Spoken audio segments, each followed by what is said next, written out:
आजूबाजूला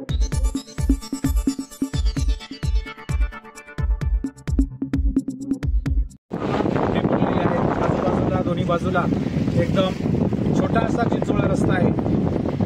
दोन गाड्या पास होऊ शकत नाही आणि खड्डे रस्त्याला भरपूर पडलेले आहेत। गाड्यांचा सुद्धा अपघात होऊ शकतो आणि या मनुष्यहानी होऊ शकते। त्या दृष्टिकोनातून सुरक्षिततेची उपाययोजना म्हणून आपण याकडे बघणं गरजेचं आहे।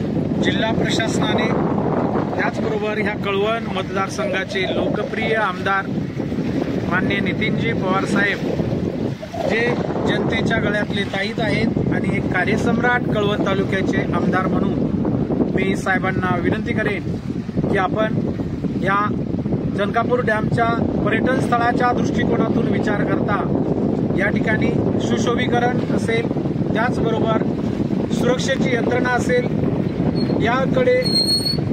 याच्या कामाकडे जास्तीत जास्त लक्ष पुरवावं आणि पर्यटनाच्या दृष्टिकोनातून जर याचा विकास केला गेला तर अनेक तरुणांना रोजगार या ठिकाणी निर्माण होऊ शकतो आणि तरुणा पिढी बिघडण्याचं जे प्रमाण चालू आहे त्यांना जर हाताला काम मिळालं तर काही प्रमाणात ते आपल्या उदरनिर्वाह चांगला करू शकतील आणि अनेक पर्यटक या ठिकाणी येऊ शकतात। कारण हे सुंदर असं वैभव निसर्गाने नटलेलं असं या धरणाचं नैसर्गिक परिस्थिती या धरणासाठी जी आवश्यक आहे, प्रचंड पाणीसाठा असलेलं, त्याचबरोबर मोठ्या प्रमाणात मासे व्यवसाय सुद्धा इथून मोठ्या प्रमाणात मासेमारी सुरू असते आणि अनेक जणांना रोजगारही निर्माण होतो। अनेक पर्यटक येत असतात, त्या पर्यटकांना भुरळ घालणारं असं ठिकाण, विलोभनीय असं दृश्य, अथांग असलेलं नजर जाईल त्या ठिकाणापर्यंत असलेलं पाणी, त्याचबरोबर आजूबाजूला असलेली गावं, डोंगर, टेकड्या, वनराई, एक प्रकारे अप्सरा, निसर्गाची अप्सरा या ठिकाणी अवतरली की काय अशा पद्धतीचं हे ठिकाण आहे।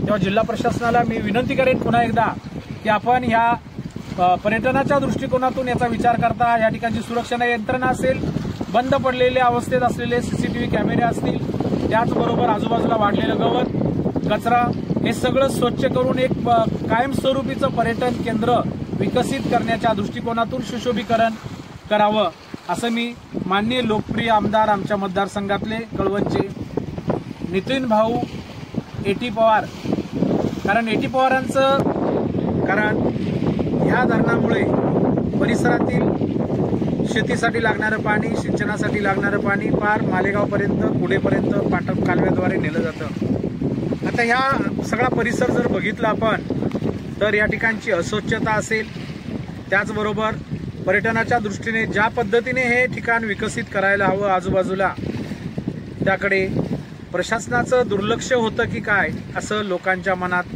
शंका निर्माण झालेली आहे। कारण अस्वच्छता, या ठिकाणी होणाऱ्या काही आत्महत्या, त्याचबरोबर दारू पिणारी लोक काही प्रमाणात या ठिकाणी येत असतात। सीसीटीव्ही कॅमेरे आहेत पण ते बंद अवस्थेत आहेत, शोचे कॅमेरे आहेत की काय असा प्रश्न निर्माण होतो जनतेला। मी या ठिकाणी बरोबर डोळ्याचं पारणं फिटणारं असं दृश्य तुम्ही पाठीमागे बघत आहात। गिरणा नदीवर बांधलेलं हे जनकापूर डॅम आणि त्याच्या धरणाच्या खालच्या बाजूचा हा नजारा, हे सगळं बघितल्यानंतर खरोखर डोळ्याचे पारणे फिटतात आणि एक मनाला प्रचंड आनंद होतोय।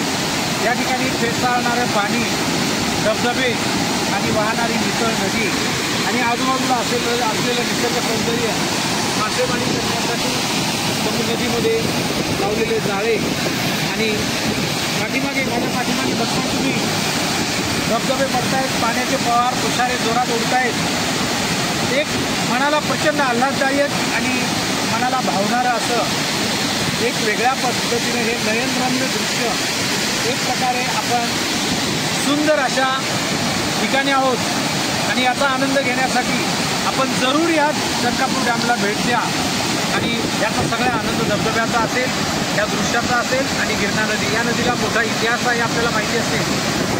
जेव्हा सप्तशृंगी देवी त्या ठिकाणी सप्तशृंगी पर्वताच्या आजूबाजूला राक्षसांनी हौदोस घातला होता, तेव्हा देवीने राक्षसाचा वध करण्यासाठी देवी त्या राक्षसाच्या पाठी धावली आणि ती देवी राक्षसाच्या पाठून धावल्यानंतर या जनकापूर डॅमच्या गिरणा नदीच्या ठिकाणी राक्षसाचा वध केला।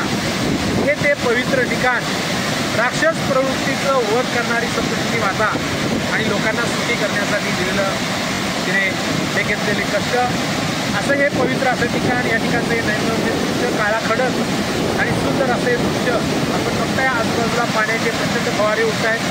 प्रचंड पाण्याचा येणारा आवाज, धबधब्यांचा येणारा आवाज